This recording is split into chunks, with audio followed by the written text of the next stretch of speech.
I'd like to call City Councilor Tania Fernandes Anderson to the podium for a special presentation as well. Councilor Fernandes Anderson.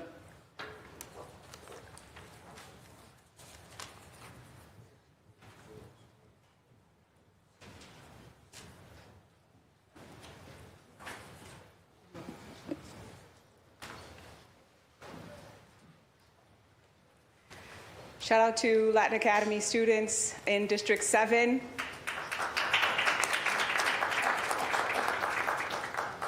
You guys might want to stay for this. You guys might want to stay for this. I appreciate you. It'll be quick. Thank you so much. For the students here, my name is Tania Fernandes Anderson, the first Cape Verdean, the first African immigrant, the first Muslim city elected or elected official in the city of Boston. Welcome, and I'm very happy that you're here to see this. I wanted today to present and recognize two amazing young ladies who, in their own independence, have organized and been activists in their community within their own right, and all of the tremendous work that they've put forth. So today I would like to read the citation in honor and to honor and celebrate your incredible achievement in activism, organizing, and leadership. Your dedication and passion in making a positive change in the world are truly inspiring. Your ability to rally others, raise awareness, and drive impactful initiatives is commendable. Your commitment to fighting for what you believe in is a testament to your strength and determination. Keep up the outstanding work and continue to be a beacon of hope and change that you are. The world needs you, more young leaders like you. Camila Blackman and Aliyah Muhammad. Please come in the circle.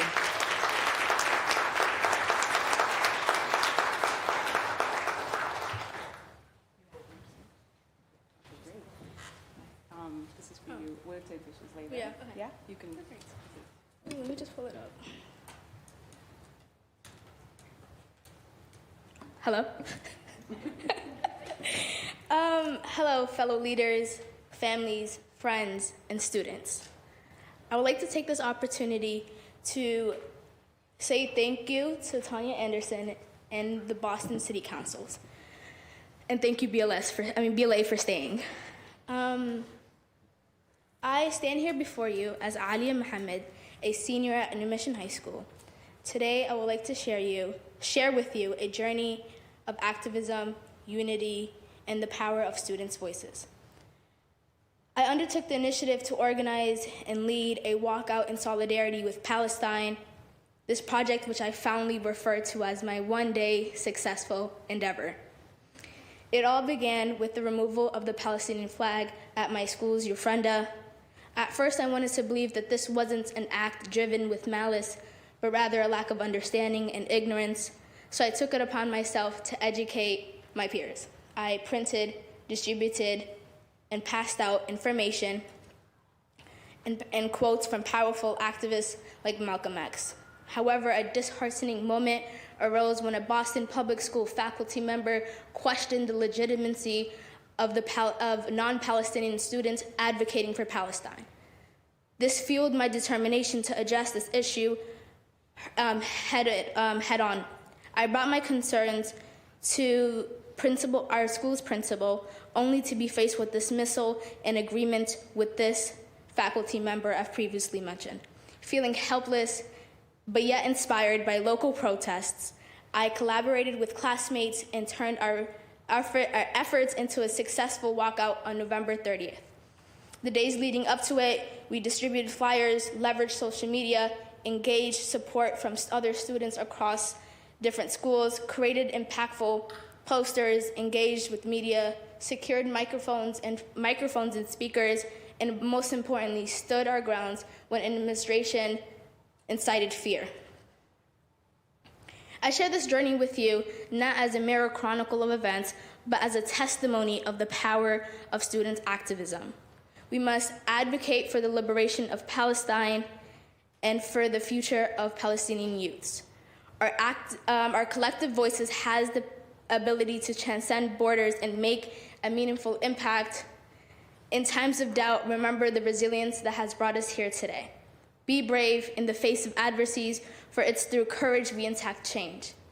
When things get rough, remember how we faced it together. Again, be brave, keep doing good, and let's make a difference. From the river to the sea, Palestine will be free. Thank you.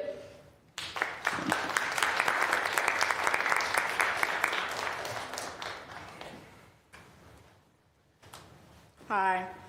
I would like to thank the City of Boston and City Councilor Tania Anderson for this honorable recognition.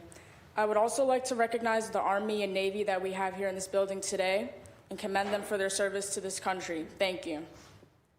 Now, to start this off, I would like to accept this honor on behalf of the people of Palestine, and specifically the children who are impacted by this war and decades of conflict. As student body president of New Mission High School, alongside my fellow classmate Aliyah Muhammad, coordinated and organized a peaceful school walkout to shed light on the struggles of people living under apartheid, and to voice my concern over the murdering of thousands of babies, mothers, and the eradication of generations of families. Today, I also acknowledge my privilege as I stand before you, alive, healthy, breathing, and in my community, free of war. However, the 2023 and 2024 academic school year for all children in Palestine has come to an end, alongside their futures and aspirations. As my school administrators asked students on the day of the walkout, you're using your class time to talk about this problem? Let me be clear. I'm using my class time to talk about this problem to address how Palestinian students' school time has been robbed of them. With no school left to go to and no students left to attend it, no resilient laughs of children left as more children die each day. The less their voices are heard and more cries of their mothers are bleeding through the streets.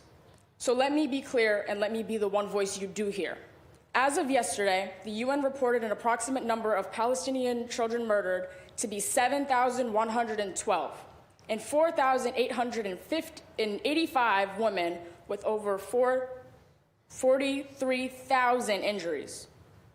This is not just an outset of the attack against Israel on October 7th, although I do condemn that in any killing of any group of people. In the last decade alone, there have been many attacks waged on Palestinian people, killing thousands and injuring over 150,000 people with little to no access to health care, clean water, food, electricity, and other humanitarian resources. And to put it into perspective, the current rate of daily killings of children in the last 60 days in Palestine would equate to all of the children in Boston Public Schools being dead by November 16th, 2024. Stop and think about that.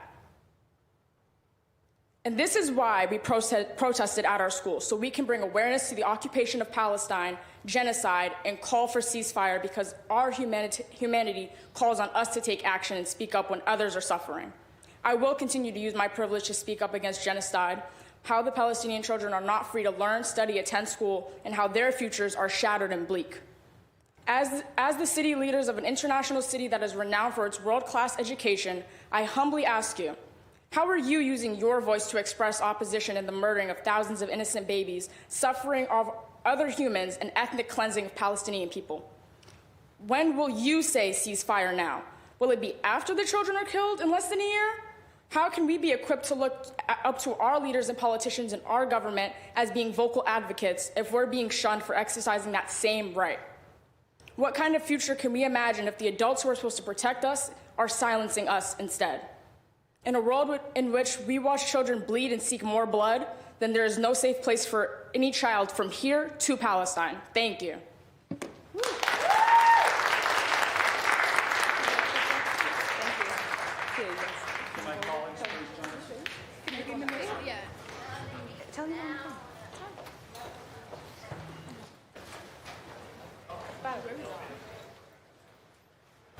We're looking this way.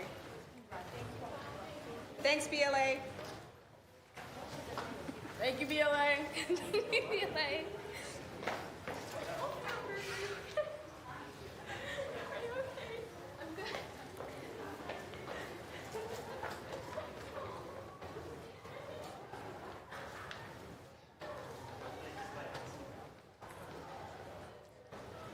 Thank you.